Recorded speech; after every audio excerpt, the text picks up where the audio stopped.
out of the George Glass Track and Field Complex with women's track and field head coach Derek Gay to look back at the outdoor season here in 2022 for the women's track and field team. Derek, you sent 11 young ladies in 5 events down to the national meet, 5 All-Americans in total. What'd you think about the performance on the women's track and field size down at Nats? Yeah, great performance for them for sure. They've been so consistent as a women's team since I've been here, the last 2 years. And so it wasn't surprising at all, but it's always, good to see when kids step up at big meets and perform the way you think they're going to. So. Well, the headline grabbers for the last 2 years, indoor, outdoor, you name it, they grab those headlines. It's the 4x8 relay team, Brooke Studnicki, Giovanna Domenii, Corinne O'Leary, Abby Brennan. I need to tell you folks that at home. They're the indoor national runners-up, outdoor national runners-up. What's it been like to watch them compete these last 2 years? Yeah, those 4 girls, they've just been really special, in the 4x8, but in other areas too. They're all individual qualifiers and other events to some degree. And to get to see them finish like that on the national stage, that's the last time those 4 girls will run together.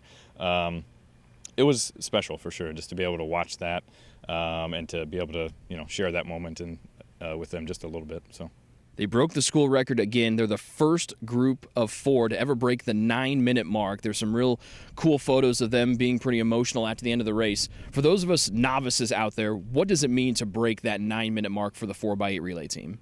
Yeah, so we kind of as coaches, you always look at school records and, that one's going to be around a while, that one's going to be around a while, or, maybe we got a kid coming in next year who could maybe touch that. For a relay team, to have 4 girls average under 2:15 in an 800 is just insane. The fact that they got second going, under 9 minutes speaks volumes to, UBC, the team that ended up taking the title. But holy cow, that means a lot. Maybe more. That's more impressive than I think maybe any other record on the women's side right now.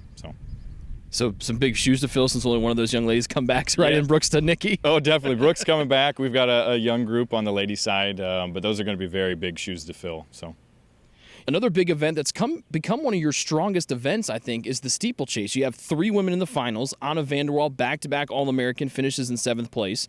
Giovanna comes out, finishes in 11th, right after she got done competing so strong in the 4x8 finals. And then Molly Gamble finishes in 15th. What's it been like to watch this event develop into such a stronghold these last 2 years? Yeah, I think it speaks volumes to Coach Q and kind of how he prepares them, and it's definitely an event that I believe he just loves coaching. It's an event that he just really takes to, and to see the group that we had, to have such a large number percentage-wise of our qualifiers be in the steeplechase it's just really cool. It gives our kids more confidence when they toe the line at a big meet like that they have their teammates, kind of next to them. Anna, placed 7th again, but I talked to her afterwards. That was a much more impressive 7th place than last year. It was a really deep field this year. Gio, just as gritty as can be, coming back from a 4x8, and the weather played into some of that, and just to see her run, just a really strong race to kind of finish off her track and field career.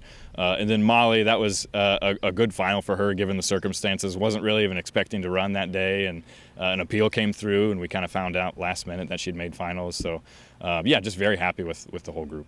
Then a couple narrow misses for more young ladies getting into the finals. We go to the 100 hurdles. Audrey Alder has been just a flat-out stud here in 2022. Just misses making the finals. She runs doing a career best time of 14.24. Obviously, she probably wanted to get to finals, but what's it been like to watch her take this massive leap here this season? Oh yeah, just improvements in leaps and bounds, and we kind of talked after the race, and she was 10th place, and it's kind of hard to complain about a lifetime best in an event. And first thing she said was, I can do better. Like, I can run faster. I'm like, I know you can, because I saw the race. And to have her for another year is just going to be a lot of fun to see that girl just continue to grow. And especially just being a senior leader on the team next year, it's going to be something pretty special, I think, to just watch her for one more season. So.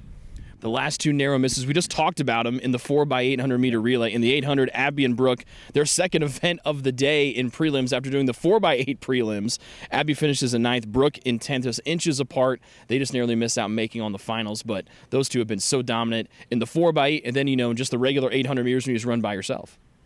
Yeah, and again, a lot of those, we had several 9th, 10th place finishes, just missing out on, that All-American spot, but it's hard to complain about it when the kids are just working their butts off. doing everything they can to score points for the team. And they're all, beyond that, they're all just such good people. They're just great examples, and they know that it's more than just track and field. So they're going out there and they're running in a way that glorifies God, and that they're honoring their coaches and teammates and families, and it's just fun to see. Well, they're definitely top to bottom. They're such an easy group to root for. Derek, congrats on a great season. We'll talk to you before next season gets here. Thanks. That's Derek Gay, the women's track and field head coach here at Taylor University, joining me today. For more up-to-date information on Taylor women's track and field, just log on to TaylorTrojans.com.